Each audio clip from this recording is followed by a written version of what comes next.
Okay, students, are you able to see the screen? Yes, ma'am.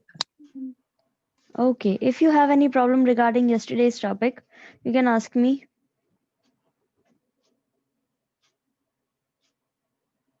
No, ma'am, no problem. No, ma'am, no problem. Okay. तो next हमने जो emergency के बाद में देखा था उसका रिजल्ट क्या रहा था? यहाँ पर इमरजेंसी कई सारे इश्यूज को लेकर के आई थी, ठीक है, जिनको बहुत ही डील किया गया था अलग तरीके से। एक ऐसे तरीके से किया गया था जहाँ पर वेपन्स का यूज नहीं हुआ था एक तरीके से, लेकिन वैसे सारी चीजें जो है वो एक यही दर्शा रही थी कि लोग बाग जो है फाइट में एंगेज्ड है, ठीक है।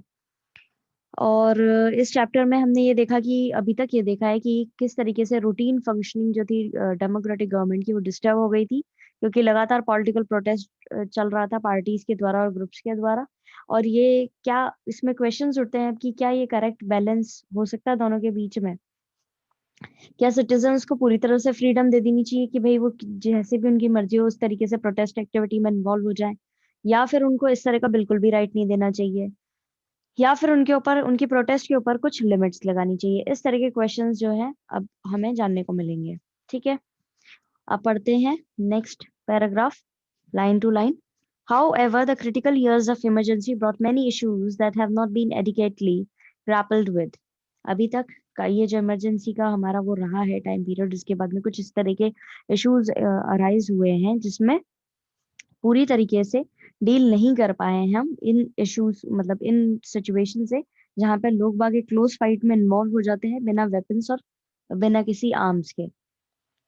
We have noted in this chapter that there is a tension between routine functioning of a democratic government and the continuous political protest by parties and groups. हमने अभी तक नोट किया इस चैप्टर में कि यहाँ पर एक टेंशन बनी हुई थी रूटीन फंक्शनिंग में डेमोक्रेटिक गवर्नमेंट के, और क्यों, और जो कंटिन्यूस पॉलिटिकल प्रोटेस्ट चल रहा था पार्टीज और ग्रुप्स के बीच में, दोनों के बीच में ही क्या चल रहा था? प्रॉब्लम चल रही थी। What is the correct balance between the two? अब इन दोनों के ही बीच में करेक्ट बैलेंस क्या है? Should the citizens have full freedom to engage in protest activity, or should they have no such right at all? What are the limits to such a protest? तो दोनों ही इसमें दोनों ही चीजों के बीच में बैलेंस कैसे लाया जा सकता है? क्या सिटीजन्स को हम पूरी तरह से फ्रीडम दे दें, या फिर उनकी एक्टिविटी पर कुछ लिमिटेशंस लगाएं, या उनको इस तरह का हक दे ही नहीं? सेकेंडली, दूसरा जो इम्प्लीमेंटेशन हुआ,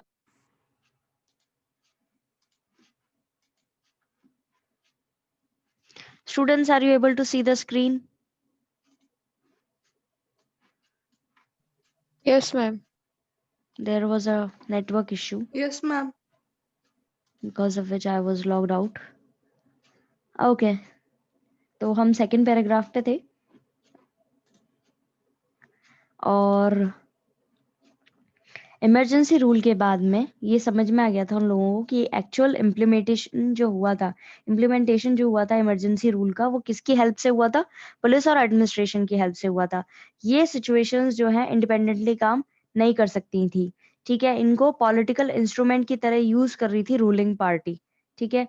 अकॉर्डिंग टू शाह कमीशन की रिपोर्ट के अनुसार एडमिनिस्ट्रेशन और पुलिस जो है वो बहुत ज्यादा वल्नरेबल हो गए थे उस पॉलिटिकल प्रेशर के कारण। यानी उनके ऊपर, अब आपको जैसे आज भी ये चीज पता होगी कि जो ये पॉलिटिकल पार्टीज होती है या पॉलिटिशियंस जो होते हैं, ये लोग क्या करते हैं, ये पुलिस और जो इस तरह के डिपार्टमेंट्स होते हैं उन पर दबाव बनाने की कोशिश करते हैं और उनको अपने हिसाब से रूल करवाने की कोशिश करते हैं। हालांकि ये चीज गलत है बिल्कुल, और इस तरह का नहीं होना चाहिए किसी भी देश में, लेकिन होता है, सबको पता है कि हाँ होता है। पुलिस वाले जो हैं उनके ऊपर इनका अलग लेवल का दबाव होता है, ठीक है। ये अपने तरीके से या तो उनके ट्रांसफर करवा देते हैं अगर कोई अच्छा काम कर रहा होता है तो, या फिर उनको, ये तो आज की प्रेजेंट सिचुएशन बता रही हूँ मैं, और नहीं तो फिर उनको अलग तरीके से ट्रीट करते हैं, या कई कई सारे सिचुएशन इस तरह की आती है जहाँ पे उनके साथ में बुरा व्यवहार भी होता है। तो उस समय में क्या हो रहा था, उस समय में जो रूलिंग पार्टी थी उसने अपने हिसाब से इनको मोल्ड कर दिया था कि हाँ, अब जैसे अपन ने पहले पढ़ा था कि भाई रात को 2 बजे वो बोल रहे हैं कि भाई जाकर के आप बिजली काट के आ जाओ, ठीक है, डिपार्टमेंट्स को, एडमिनिस्ट्रेशन डिपार्टमेंट को, तो ये सब इमरजेंसी रूल इन्हीं के बेसिस पे इन्होंने लागू किया था। ठीक है, अब इसको पढ़ते हैं। Secondly, the actual implementation of the emergency rule took place through the police and the administration. दूसरी चीज जो आई थी वो ये थी कि actual implementation emergency rule जो लागू किया था वो पुलिस और एडमिनिस्ट्रेशन की मदद से हुआ था। These institutions could not function independently. ये अपने तरीके से काम नहीं कर सकते थे उस समय। They were turned into political instruments of ruling party, and according to the Shah Commission report, the administration and the police became vulnerable to political pressures. इनको टर्न कर दिया गया था पॉलिटिकल इंस्ट्रूमेंट, यानी कि रूलिंग पार्टी जो थी वो अपने हिसाब से इनको चला रही थी। और शाह कमीशन रिपोर्ट में ये बोला गया है कि एडमिनिस्ट्रेशन और पुलिस जो है बहुत ज्यादा परेशान हो गए थे इस पॉलिटिकल प्रेशर के कारण, दोनों ही department. This problem did not vanish after the emergency, और ये प्रॉब्लम जो है इमरजेंसी के बाद में भी नहीं गायब हुई या नहीं हटी। इन दो पैराग्राफ्स के अंदर किसी को कोई दिक्कत? No ma'am. No, ma'am. No problem. No, ma'am, no problem.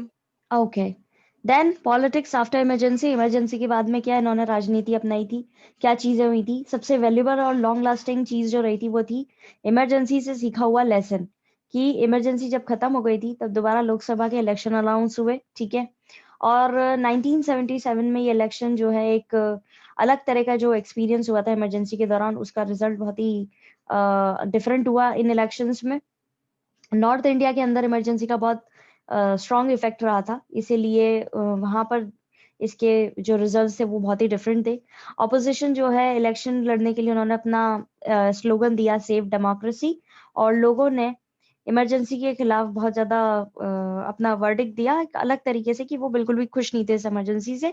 Lesson जो था, जो पार्ट इन लोगों ने सीखा था इमरजेंसी, वो ये था, वो सबके सामने क्लियर था कि अगर कोई भी स्टेट लेवल इलेक्शन होते हैं और उसमें सरकार जो है वो एंटी डेमोक्रेटिक एक्टिविटीज करती है तो उसको पनिशमेंट दिया जाएगा। किसके द्वारा? वोटर्स के द्वारा दिया जाएगा। तो 1975 से 77 का जो एक्सपीरियंस रहा था उससे ये हुआ कि इंडिया की डेमोक्रेसी, और जो नीड थी इंडिया की डेमोक्रेसी की, वो बहुत स्ट्रांग हुई। ठीक है, अभी और आगे आपको जानने को मिलेगा कि रिजल्ट क्या रहा इसका।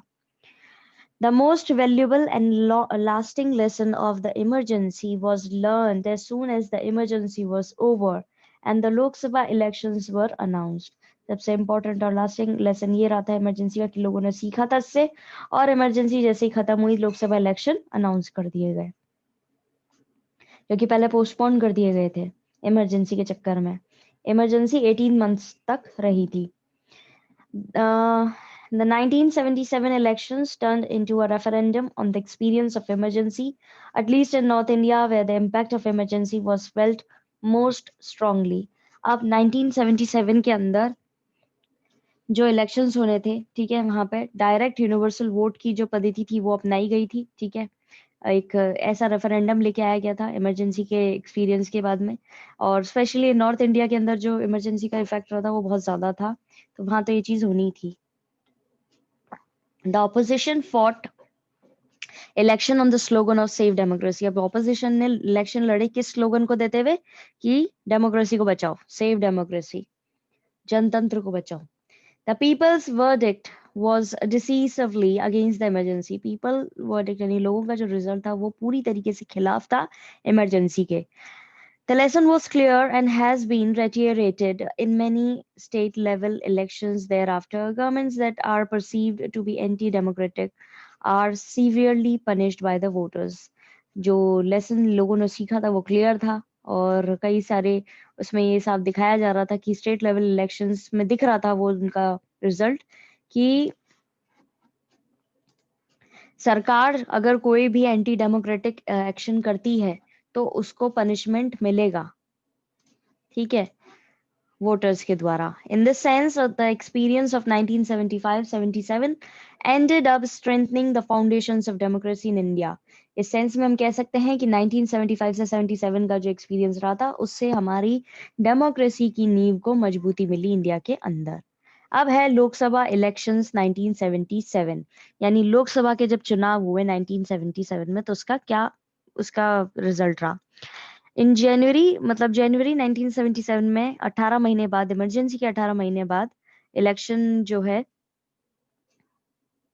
हुए, डिसाइड करना हुए, सरकार ने डिसाइड किया कि इमरजेंसी सरकार ने डिसाइड किया कि वो अब इलेक्शन करवाएगी और सारे लीडर और एक्टिविस्ट जिनको जेल में रखा गया था, पहले अरेस्ट किया गया था, उनको रिलीज किया गया।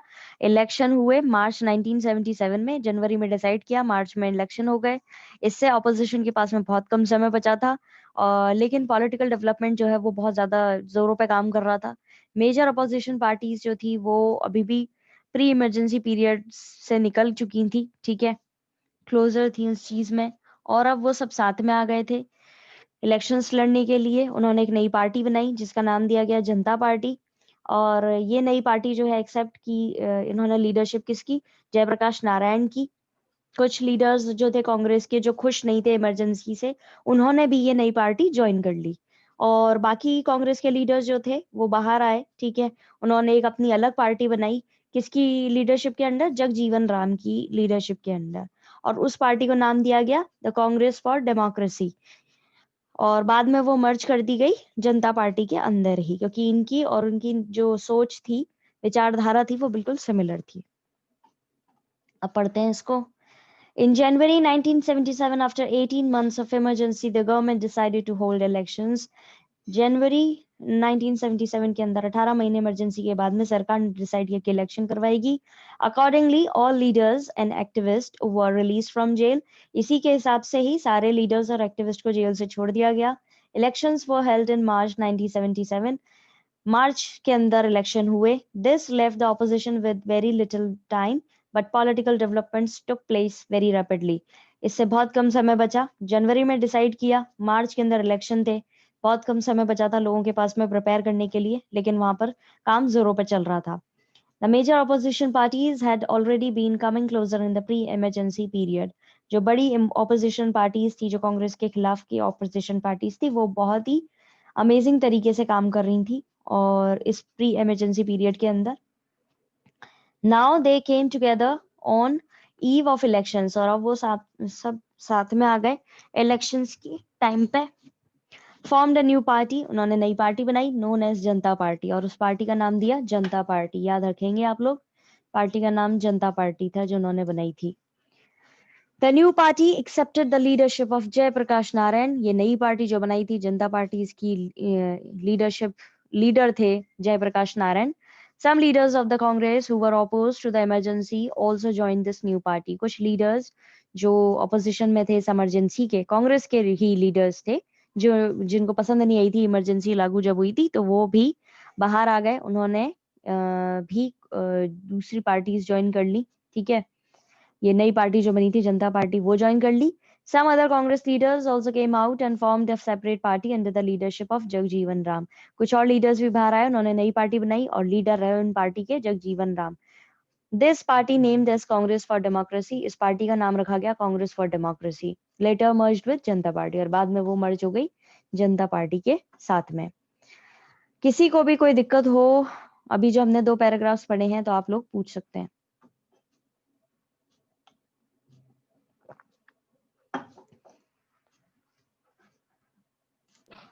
No, ma'am. Okay. No problem. Okay. अब यहाँ पे साइड में एक बॉक्स दे रखा है मोरारजी देसाई के बारे में, पहले ये पढ़ लेंगे।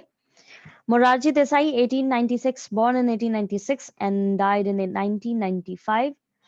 Freedom fighter, a Gandhian leader, proponent of khadi, naturopathy and prohibition, Chief Minister of Bombay State, Deputy Minister, Prime Minister 1967 to 1969, joined Congress O after the split in the party, Prime Minister from 1977 to 1979, the first Prime Minister belonging to a non-Congress party. अब मोरारजी देसाई जो है शुरू से ही इंदिरा गांधी के काफी खिलाफ रहे हैं और उन्होंने काफी मोर्चे खोले हैं। ये फ्रीडम फाइटर की तरह जाने जाते हैं, गांधीयन लीडर की तरह जाने जाते हैं। ये काफी ज्यादा प्रशंसक थे खादी, नेचुरोपैथी और प्रोहिबिशन के। चीफ मिनिस्टर रहे बॉम्बे स्टेट के, डेप्यूटी प्राइम मिनिस्टर रहे 1967 से 69। कांग्रेस ओ उन्होंने ज्वाइन कर ली थी जब पार्टी के अंदर स्प्लिट हुआ था, यानी पार्टी 2 हिस्सों में बट गई थी। एक तो थी कांग्रेस आर जो इंदिरा गांधी की थी, और दूसरी थी कांग्रेस ओ। प्राइम मिनिस्टर रहे हैं 1977 से 79 तक के, यानी कि जो इलेक्शन हुए थे लोकसभा इलेक्शन इमरजेंसी के बाद में, उसके बाद में यही प्राइम मिनिस्टर बने थे कुछ शॉर्ट पीरियड के लिए बने। First prime minister belonging to a non Congress party, और ये पहले प्राइम मिनिस्टर थे जो नॉन कांग्रेस पार्टी के थे, यानी कि एक ऐसे प्राइम मिनिस्टर जो कांग्रेस को बिलोंग नहीं करते थे। अब आते हैं जनता पार्टी पर वापस से। इन्होंने इलेक्शन लड़े इमरजेंसी के रेफरेंडम पर, ठीक है, और इन्होंने कैंपेन किया जो बेसिकली नॉन डेमोक्रेटिक कैरेक्टर जो था, अभी रूल जो हुआ था उसमें डेमोक्रेसी को बिल्कुल कॉम्प्रोमाइज जो कर दिया गया था, उस बेसिस पे किया। कई सारे इस पीरियड के अंदर जो हार्श चीजें हुई उसको भी इन्होंने यूज किया, और जो बहुत सारे लोगों के अरेस्ट हुआ था, सेंसरशिप हुई थी प्रेस की और पब्लिक ओपिनियन की, वो सब चीजें इन्होंने यूज करी कांग्रेस के खिलाफ इस इलेक्शन में। जयप्रकाश नारायण जो है बहुत पॉपुलर सिंबल की तरह प्रेजेंट किए गए थे कि अब जयप्रकाश नारायण जो है वो अगर आते हैं तो वो हमारी डेमोक्रेसी को रीस्टोर कर लेंगे। फॉर्मेशन हुई जनता पार्टी की और उससे ये विश्वास दिलाया गया, नॉन कांग्रेस वोट्स मिले उनको जो वो डिवाइड हो गए थे, ठीक है, और ये बताया गया था कि अब कांग्रेस के लिए जो है ये चीज टफ होने वाली है, ठीक है। अब पढ़ते हैं इसको। The Janata party made this election into a referendum on the emergency. Janata party ने इस इलेक्शन को एक रेफरेंडम की तरह बना दिया गया था, यानी एक लड़ाई की तरह जिसमें आपको वेपन्स भी उठाने थे, ठीक है, और किस बेसिस पे, इमरजेंसी के बेसिस पे इन्होंने इलेक्शन का वो ले लिया था, क्योंकि उनको बहुत अच्छा पॉइंट मिल गया था इलेक्शन लड़ने के लिए, कि जीतने के लिए, कि कांग्रेस तो देखो किस तरह से इमरजेंसी लागू कर देती है और सबको जेल में डाल देती है, और फिर उसके बाद में टॉर्चर किया जाता है लोगों के साथ में, इन सब चीजों का। Its campaign was focused on the non-democratic character of the rule and on the various excesses that took place during this period. Emergency के दौरान जो भी हार्श कंडीशंस इनको फेस करनी पड़ी थी, उस चीज को इन्होंने उजागर किया और उस चीज पर ही इन्होंने अपना मोटो रखा, फोकस करा कि इस तरीके से हमें लड़ना है चुनाव और इस मुद्दे को उठाना है जिस पर लोगों को आंखें खुले, लोगों की, और लोगों को समझ में आए कि रूलिंग पार्टी ने किस तरीके से नॉन डेमोक्रेटिक एक्टिविटीज की है। In the backdrop of arrest of thousands of persons and the censorship of the press, the public opinion was against the Congress. अब इन सब चीजों को लेकर के देखा जाए तो सबसे बैकफुट पे कांग्रेस किस चीज को लेकर के आ गई थी कि उसने कई हजार लोगों को अरेस्ट करवाया था, प्रेस की सेंसरशिप कर दी थी और पब्लिक ओपिनियन जो है उसको बिल्कुल खत्म कर दिया था। ये सारी चीजें इन्होंने कांग्रेस के अगेंस्ट में बोली। Jayaprakash Narayan became the popular symbol of restoration of democracy. Jayaprakash Narayan उभर के आए एक ऐसे सिंबल की तरह जो डेमोक्रेसी को वापस से रीस्टोर कर देंगे, यानी कि डेमोक्रेसी वापस ठीक कर देंगे। The formation of Janata party also insured that the non Congress votes would not be divided. और जनता पार्टी का फॉर्मेशन ये इससे ये दिख रहा था कि अब नॉन कांग्रेस वोट्स जो हैं वो डिवाइडेड नहीं होंगे, यानी कि अब नॉन कांग्रेस वोट्स उन्हीं को मिलेंगे। It was evident that the going was tough for the Congress, और ये एक सबूत था कि अब ये चीज जो है कांग्रेस के लिए बहुत टफ होने वाली है। साइड वाला बॉक्स और ये वाला पैराग्राफ में अगर किसी को कोई दिक्कत है तो आप लोग पूछ सकते हैं।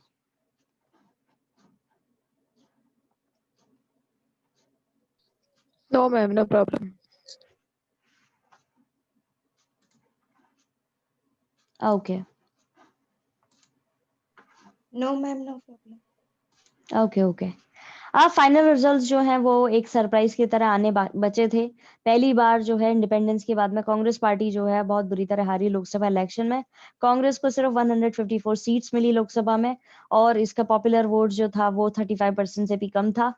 और जनता पार्टी और उसके जो एलीज थे यानी गठबंधन की जो सरकार थी वो मिलकर के 330 वोट मिले उनको 542 सीट्स में से। टोटल सीट्स इतनी थी लोकसभा के अंदर। जनता पार्टी को 295 सीट्स मिली थी और उनको क्लियर मेजॉरिटी मिली थी। नॉर्थ इंडिया के अंदर बहुत ही अमेजिंग जीत मिली थी कांग्रेस के खिलाफ। एक मैसिव इलेक्टोरल वेव यानी कि लहर उठी थी, ठीक है। कांग्रेस हार गई थी कॉन्स्टिट्यूएंसी जो चुनावी क्षेत्र थे बिहार, उत्तर प्रदेश, दिल्ली, हरियाणा, पंजाब के, और बहुत एक ही सीट मिली थी उसको राजस्थान और मध्य प्रदेश के अंदर।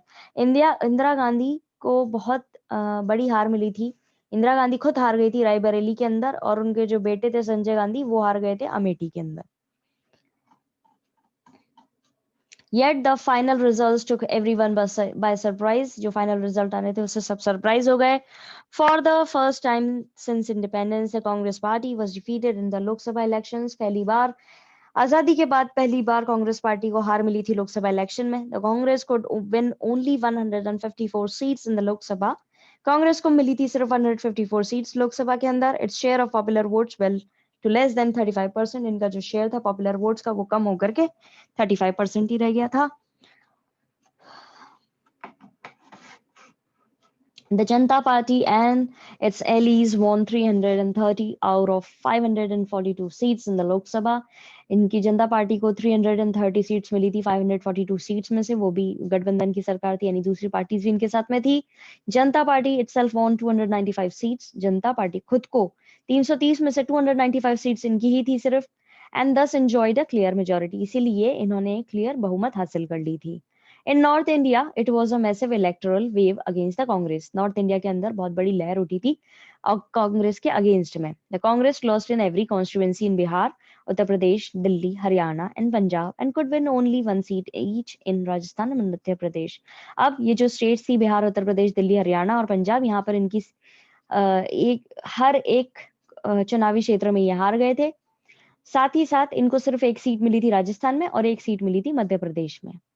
Indira Gandhi was defeated from Raebareli, as was her son Sanjay Gandhi from Amethi। Indira Gandhi हार गई थी, रायबरेली से चुनाव लड़े थे जो, वो हार गई, और इनके बेटे जो थे संजय गांधी वो अमेठी से हार गए। इस पैराग्राफ के अंदर कोई दिक्कत?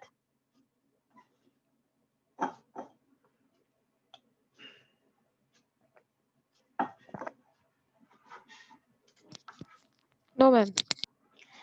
ओके ओके अब यहाँ पर लोकसभा इलेक्शन का रिजल्ट का वो दे रखा है, आपको एक मैप दे रखा है आपकी बुक के अंदर, और इसमें आपको दिख रहा है जनता पार्टी जो है वो ग्रीन से सिम्बलाइज्ड है कि कितना उनको जगह पे जीत मिली है। ठीक है, नॉर्थ इंडिया जो है उसमें अधिकतर जीत मिली है। देन इंडियन नेशनल कांग्रेस का येलो पोर्शन है जो कि बहुत ही कम एरियाज हैं, आप देख ही सकते हैं। राजस्थान में भी कहीं पे मिली है इनको जीत। और उसके बाद में है लेफ्ट पार्टी जो दूसरी थी, ऑरेंज से सिम्बलाइज्ड है, और बाकी अदर्स जो निर्दलीय थे वो तो ब्लू से सिम्बलाइज्ड है। तो आप देख सकते हैं कि ज्यादातर ग्रीन कलर आपको देखने को मिलेगा इस मैप में। ये इलस्ट्रेशन जो है एक आपको दिखाने के लिए है कि किस तरीके से उस समय में ये हारी है कांग्रेस पार्टी, और बाकी ये जो है दूसरी पार्टी यानी जनता पार्टी है जो वो किस तरीके से जीती है। समझ में आया?